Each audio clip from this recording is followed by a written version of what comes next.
Hey, this is Chris at Art Secret Studio, and I'm a big fan of telling a story in art and you telling me where to look in your painting. And we have a high school student who rocked it, sorta. He's done a beautiful job, but when I asked him, where is your path and where do you want me to look? He said, well, the eye, almost sounded like I think. Were you guaranteed it was the eye? You told me it was the eye. I told you it was the eye. And then what did you say next? How did the conversation go? I said I guess. You guess? I Did you use that word wrong. to me? I did. You're kidding. I know that's why it's up there. That's why it is up here. You've stopped everyone in the class. We got 30 people in a circle here. You stopped all of their art because you guessed. Yes. And yet we looked at it and said, this is beautiful. We all said, I said, it's one of the nicest anyone's finished. But he got halfway through and I said, uh-oh, wait a minute here. And that's the part I want to talk about. Okay? So I do need your attention. Okay. We said, you all know this, so I'm just doing this for the YouTubers. Okay. So you pick a sequential area you want me to look. We call it the macro. And the eye section, he said part of the hair here, whatever this is called, part of the beak, parts of the feather and the wing, parts of the wing, and then in here. And you take me on a journey through a sequential order, and the sum of those found edges tell the story. They tell your story, not my story. I guess. You can't use the word I guess and tell your story. Do you see my problem? But I did ask him something. So let me show you what I really like. And let me show you the part that caught my eye and said, wait a minute, let's talk about this. Okay? So Contrapposto comes from the Italian Renaissance, where Michelangelo is digging up. I don't know if that's true. I read it in a book, and I think it was a romance novel. Michelangelo is digging up these sculpture pieces from all over Rome from Greece, from ancient Greece. And you see the curious boy with a little hint of an S-curve, and then eventually you get this massive S-curve in the Greek sculpture pieces. And the Italians call S-curve contrapposto, and it creates movement. So even though you're going to get me to look at certain things, you really cannot get me to look at only one side of an object, because he'll fall over. Anytime something's found too long, it will look flat, stiff, and attract attention. So you have to get me off that edge. And you don't have to get me to the other side. You just have to get me off the edge. How are you going to do that? Well, in painting, you can use contrast. That's black and white. You can use color, bright red, orange, blue, green. You can use texture, thick paint. You can repeat a shape and create pattern. And those are your tools that lay on your table. And the sum of the tools that you work or use and choose tell your story. So if I use color more than I use texture, then really I could say, wow, I love the Caribbean blue feeling of this pelican from Turks and Caicos. And you know how you know it's from Turks and Caicos? Because his drawing is so accurate. They're the only ones that have 4 little feathers at the end of that wing. And that's how you identify that pelican from Turks and Caicos. Really true? No, I made it up. But when you draw the shape, I was looking at Teresa for an answer, and she's like, I'm not sure I'm buying this. But when you only have certain things to find, they have to be right. Why do we do the basket exercise where she's working on her positive and negative shapes of the sergeant lady with the basket? Is the negative shape, so just say this is a blue sky, and the negative shape right in here is larger or smaller. It could attract more or less attention for that area. So getting the drawing right can change the message without you ever realizing Or should I say, when you don't have the drawing right, you could be slightly changing the message. If that line was a little more diagonal, it could say action and recession. If it's a little straighter, it could say it's calmed down. He's not nervous. So getting the angle of all of these things right. So the reason I got nervous was I had to make sure you understood you have to flip a switch when you're using the reducing filter, stepping out and blocking in, and then you sit down and execute. And I had to make sure that was there. And those are the things I watch. So I like to see how you do the painting. I want to watch the process. It's a math thing. I need to see the homework. Because everyone in this room spent enough time on every painting, it's all going to look good. And you won't tell the difference between any of our works. You just spend enough time. Oh yeah, Vicky will do it a little faster than Margaret. That's for sure. But we'll end at the same place. The turtle will catch up. Okay? So here's what, so I know I have to do an S-curve to create movement. So you're looking at the right side, the left side, then the right side. Then you could come to the left side, then the right side, then the left side, and the right side. Then you got to get me to here. And you could use the shadow to get me to here, and then up here, and then down to this side. Then you could bring me to here, and then down to here, and then maybe down to the corner down there. Not a problem. And I think we're good with that, and I think you are good with that. And if we ended our conversation there, we would not be having the class talk, this 2-minute talk. I just can't give a 2-minute talk. I said, how you get me to the other side, and there was no answer. Almost as if there was no thought. Like he wasn't aware of the problem.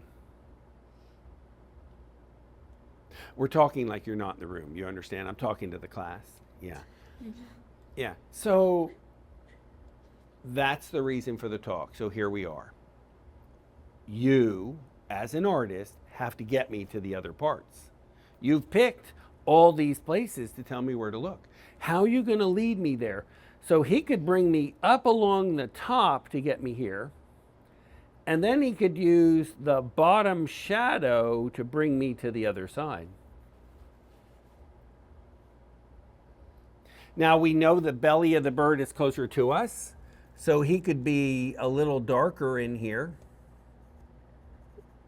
in a few places to make this come forward more than that. But he'd also could use the pattern repeating the shape. You see all this pattern here repeating that shape?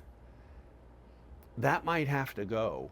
And darkening this or using this to somehow lead me down. And that's where you get creative and you bring me down, because you got to leave this road down here as the chance to come to the other side. And right now this is sort of acting as a road to bolt to this side. So I don't know if this is too dark or this area is not strong enough, but he has a problem. And that is, he has a sequential order of his strength. And this path, so you got to get me from the beak to the feather. And this is what I call the river. It's a path from these two things. And the path can't be stronger than the two things. So now you're slowing down and you're looking at it and say, okay, I got to guide you from these two things. How am I going to solve this problem? How am I leading you? Because who's responsible once you've put in the halftone? See why my thought process? That was what I'm after. I'm after you making art. Right? We were talking about Nancy Astor and how she was the beginning or sort of start of women standing up and having a fight and a voice and all this stuff. But even when she got to Parliament, she never did anything.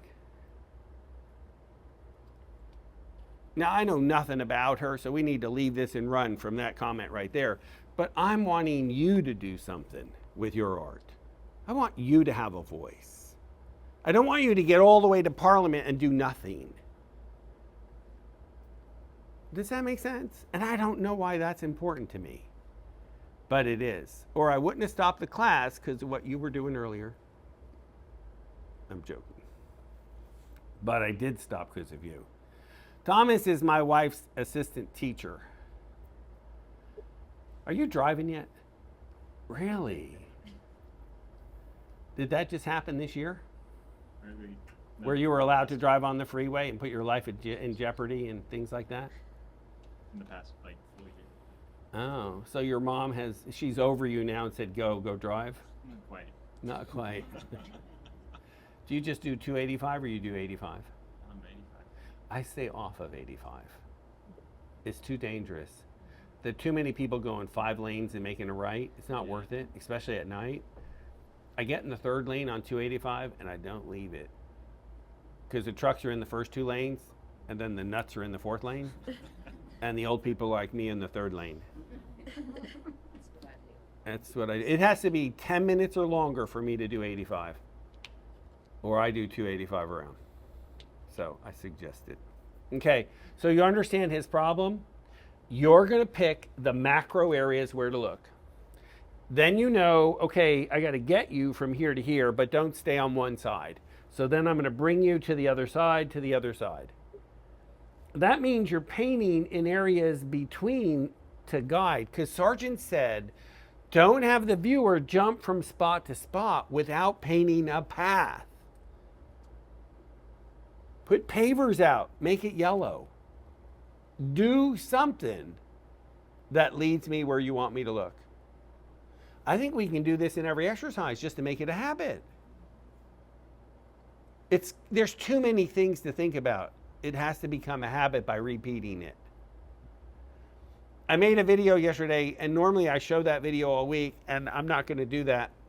So you're going to have to watch next week's video or this weekend's video on what we did with Juliet on having to touch the sculpture piece to realize what farther away is, because she didn't see it in real life. When she touched this person's arm, she didn't realize that the back was farther away. She sees it flat. And therefore she couldn't comprehend the photo. So we had to put her hand on the sculpture, and she had to learn for the first time what really is farther away.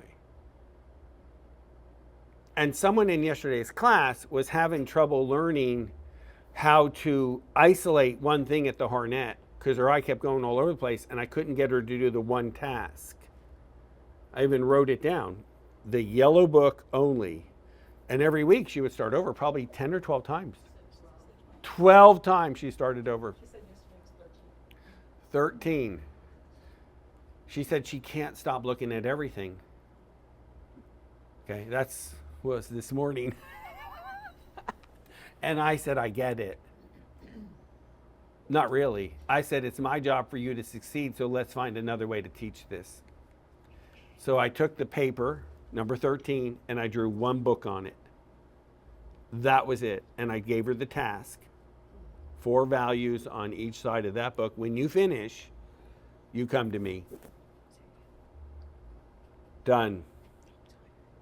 And I realized the percentages of artists who enter this class who have this issue might be higher than I'm aware of, Kate. And this could be a new way to teach art for the other half of the world. So I think I'm going to start working on things for them kind. Yeah, like my wife. Couldn't focus on one thing if her life depended on it. Right? And you know, it's really weird. There was a lawyer in the class, very bright lady. And she was in the class 20 years ago, for about 10 years. I don't know if you know any of the night class. I don't think you do. And when she watched the demo, she says, I get it. I now know why we did those exercises that way 10 years ago. Whoa, this might be, let's just do one thing. So for those people, don't watch the talk I just had. Because this is everything at once with all the tamales and everything in the air at the same time. Do you throw tamales or not? No, that wasn't a good example. Okay.